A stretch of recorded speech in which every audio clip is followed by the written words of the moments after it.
All right, Lamar Aizmo video. Here we go.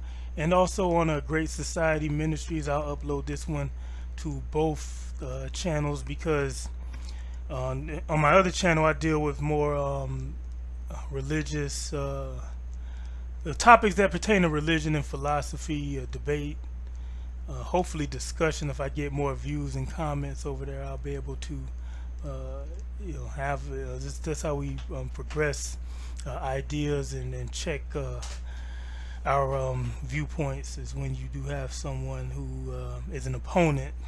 But since that isn't the case for now, I'll just keep jumping from topic to topic and putting my 2 cents in on it. The one of my viewers wanted me to, actually is a subscriber, wanted me to mention or to talk about the Mutazila school in Islam, and the same individual wanted me to talk about Taoism, which hopefully tonight, as of tonight, it is the 12th of August 2018. Hopefully I'll be able to do both before tonight's over. Let's talk about the Mutazila. I have several sources, a lot on my Kindle, but physical books, I have this Cambridge Encyclopedia of Islam, which I'll use to introduce the group, because I forget the exact individuals and the time frame or the era that they lived in. So let's, without any more delay, let's get into it. I don't want to overstep my time boundary.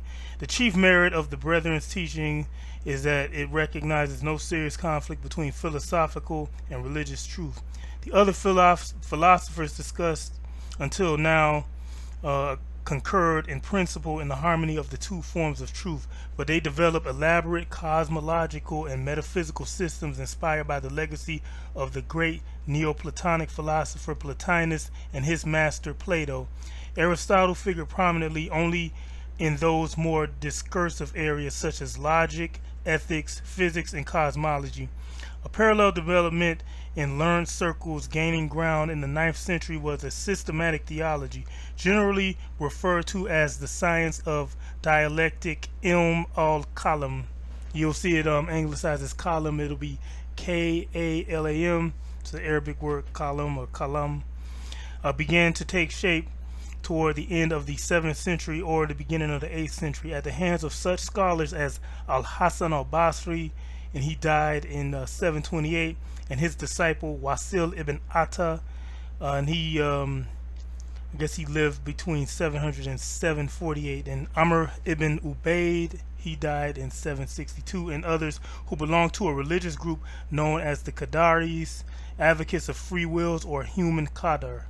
Originally the leader of that group, and in Islam, like qadar is like a predestination, is determinism, which for any of you who've been paying attention to my rhetoric, you know that I'm partial to us not having the free will and things being predetermined.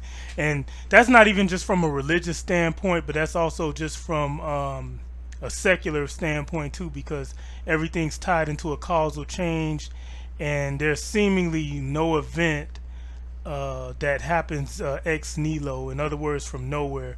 There's usually a cause for an event, whether that be something out in space happening or even down to interactions among human beings. There's underlying reasons and subconscious reasons that we do the things we do, and that guide us along the way in the choices that we make in our life. So let's get back to the content. I'm always digressing, but oh well. Originally leader of the group, al-Basri was a paragon of piety and asceticism. In his extant Epistle of Free Will, he argues in response to the query of the Umayyad Caliph Abdul Malik ibn Marwan, who he ruled between 685 and 705, that both the Quran and the sound opinion affirm that God, who is supremely just, cannot hold people accountable for actions over which they have no control. When asked what he thought of those kings, the Umayyad caliphs who spilled the blood of Muslims, appropriate their possessions, do what they please, and say, our actions are part of God's decree. Qadar wa qadar. Qadar wa, and it's spelled Q-A-D-A-W-A and Q-A-D-A-R, and the wa in Arabic is and, I believe. Al-Basri answered, the enemies of God are liars. The controversy over free will and predestination had serious political implications. The early Qadaris, whose position al-Basri clearly championed, had challenged the authority of the Umayyads, the Bani Umayyah, or the Umayyads, who justified the most heinous crimes on the ground that their actions were part of a divine decree.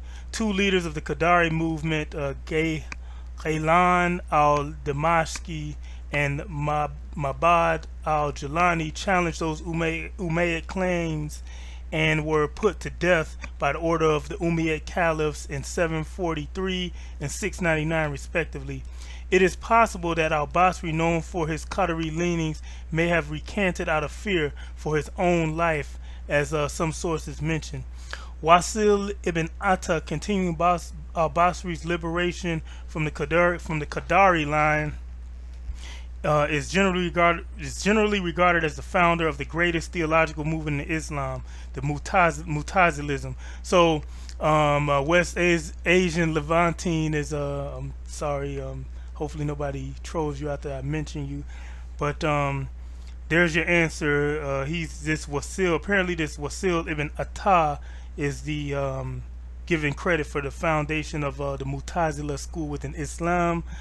The Mutazila are fascinating to me, and it just goes to show you that, because what I'm doing on my other channel is talking about the Sunnah of the Prophet, which apparently nobody can make a 100% claim. And for those who are not familiar with Arabic terminology and Islamic terminology, the Sunnah is the sayings and doings of the Prophet Muhammad, or his sayings and his actions.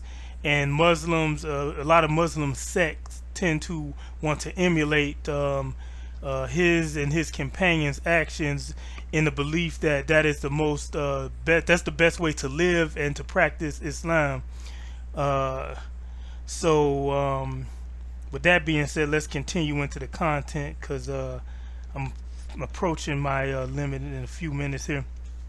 This movement reached its zenith in the first half of the 9th century, when it enjoyed the patronage of the great Abbasid Caliph al-Ma'mun, whose passion for Greek philosophy and the ancient sciences was great, as well as his two immediate successors on the caliphal throne.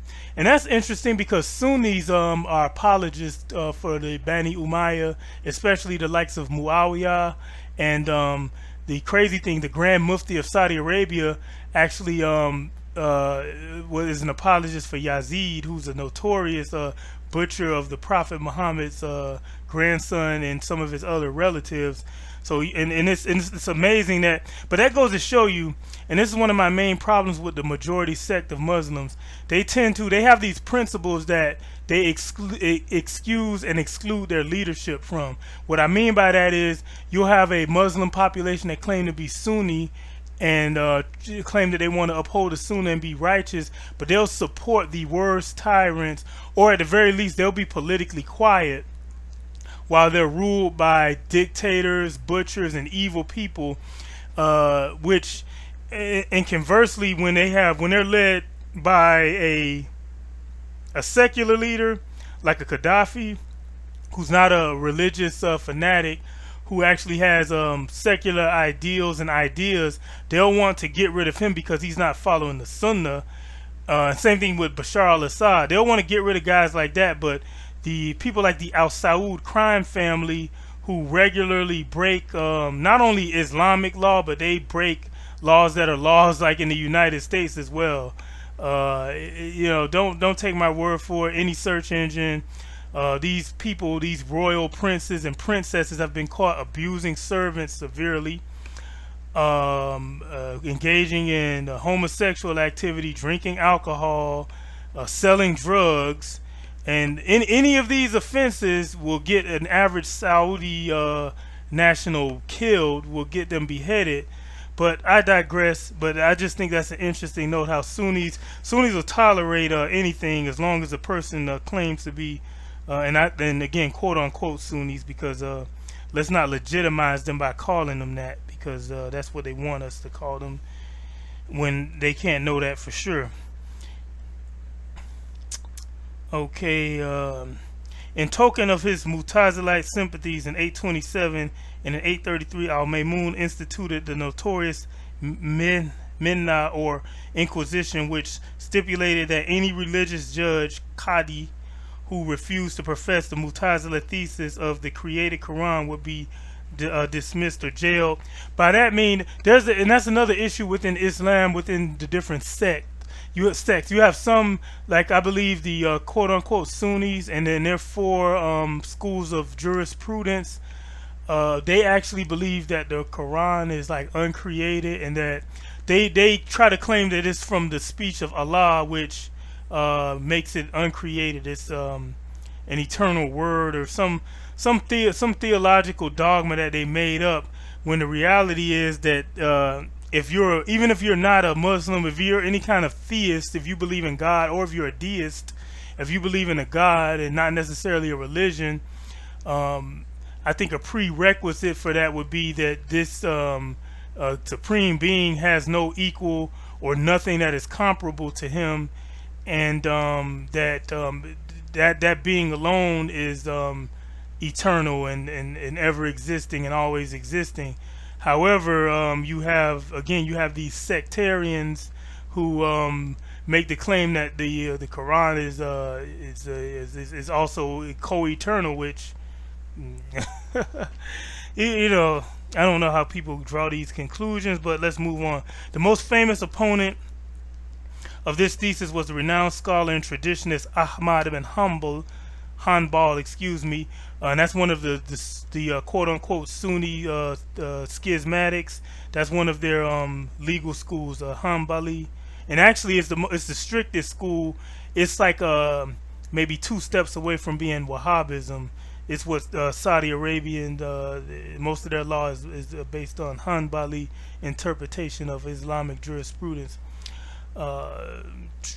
Who was uncompromising in his conviction that the Quran, as the word of God, was both uncreated and eternal. Thrown into jail and publicly scourged, he refused to relent, but was eventually released and restored to favor by the Abbasid Caliph al-Mutawakkil, who ascended the throne in 847 and reversed in a decisive way the religious policies of his three predecessors. During the first half of the 9th century, the leading Mutazila theologians flourished. They included Abu Hudayl al-Alaf. I'm not going to list these names. We'll get to more of their dogma, and because I'm approaching my time limit.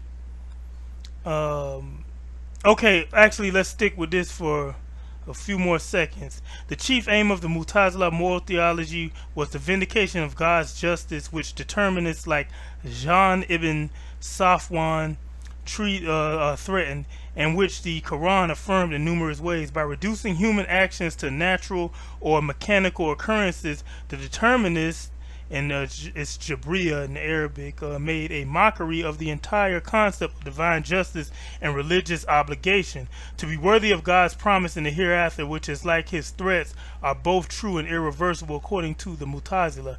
Humans must be able to discriminate rationally between right and wrong, and even before revelation, and must be able to freely choose their action. And so this is in most, not only in Islam, but Christianity had this issue as well.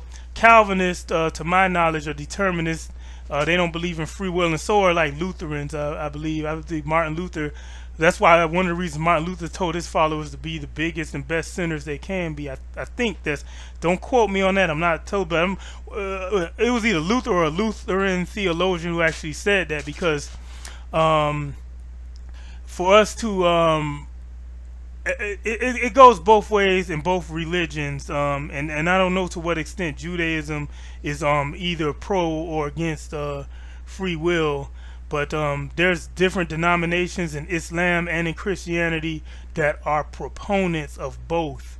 And as you can see, the Mutazila were pro free will. The Zaydi school of Islam, which that flag behind me, the red one, is a representation of, we're also proponents of free will, which is why I told you all in the prior video that although I have Zaidi leanings, I don't totally subscribe myself to that theology because I'm a determinist. Thank you for watching. God willing, see you in a future video. I'll upload this on my main channel, but I'll also upload it on my secondary channel where I mostly talk about religion and philosophy. This channel is for politics and sometimes trivial stuff, but thanks for watching.